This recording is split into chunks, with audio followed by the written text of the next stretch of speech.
Dan untuk mengetahui informasi terkini terkait bencana pergeseran tanah di Garut, Jawa Barat, kita bergabung dengan jurnalis NTV Idrus Andriawan dari Garut, Jawa Barat. Ya Idrus, selamat pagi. Total ada berapa rumah yang saat ini sudah terdata terdampak akibat bencana tanah bergerak ini? Baik, Cakri dan juga pemirsa, saat ini saya berada di Kampung Tugu, Kampung Baru Tugu, Desa Singajaya, Kecamatan Singajaya, Kabupaten Garut, Jawa Barat. Tepat di belakang saya ini merupakan posko pengungsian bencana alam pergerakan tanah yang terjadi di Kampung Sawah Joho, Desa Singajaya, Kabupaten Garut. Di Desa Singajaya ini sendiri, total ada 49 rumah warga yang terdampak akibat pergerakan tanah.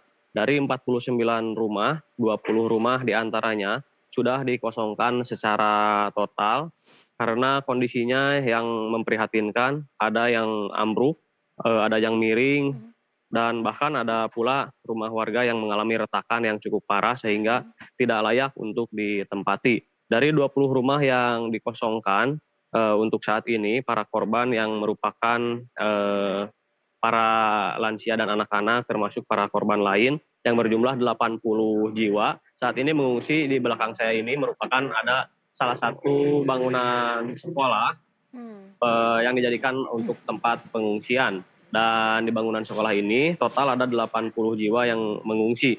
Dan jarak pengungsian ini ke lokasi tanah bergerak yaitu sejauh 1,5 kilometer dan titik ini merupakan salah satu titik yang dianggap aman.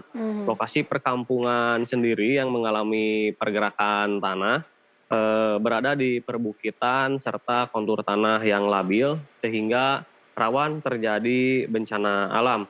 Bahkan pergerakan tanah ini sendiri sudah terjadi sejak tahun 2024 lalu dan saat ini merupakan kejadian yang paling parah dialami oleh warga.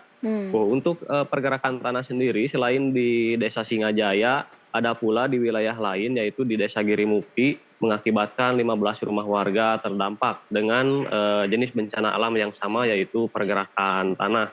Demikian, Cakri.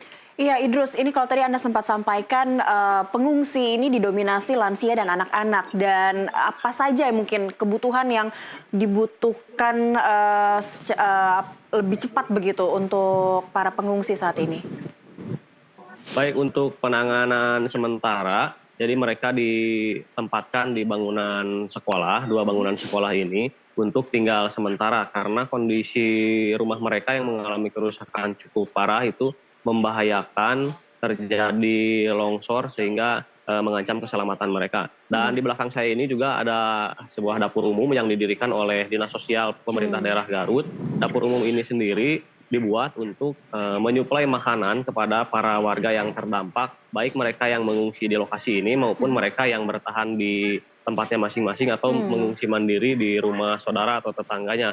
Dan makanan sendiri disuplai setiap harinya, yaitu pada pagi, siang, dan sore hari. Selain itu, untuk penanganan para korban yang mengungsi, pemerintah daerah juga sudah mengirimkan berbagai macam bantuan, mulai dari alat tidur, kasur lipat, serta makanan ringan dan beberapa makanan lainnya tambahan untuk menjaga kesehatan bagi para pengungsi. Dan selain itu pemerintah daerah Garut juga sudah menetapkan status tanggap darurat sejak tanggal 8 April hingga tanggal 21 April mendatang. Penetapan tanggap darurat ini sendiri dilakukan untuk mempermudah proses penanganan sehingga melibatkan beberapa dinas teknis di antaranya BPBD, Dinas Pemukiman, dan Dinas Sosial, serta Dinas Ketahanan Pangan untuk melakukan penanganan terhadap para korban yang terdampak oleh bencana alam pergerakan tanah ini. Demikian, Cakri. Baik, Idrus, terakhir, ini kalau selain lokasi pergerakan tanah saat ini di desa tempat Anda berada, adakah antisipasi lainnya di daerah Garut yang berpotensi terkena bencana tanah bergerak ini, Idrus? Ya, memang di Kabupaten Garut ini tentunya salah satunya di wilayah Garut Selatan memang kondisi permukimannya berada di perbukitan serta di kontur tanah yang labil sehingga rawan terjadi bencana alam. Memang beberapa waktu lalu juga memang terjadi di beberapa kecamatan lain namun sudah berhasil ditangani dan diberikan bantuan oleh pemerintah daerah Garut.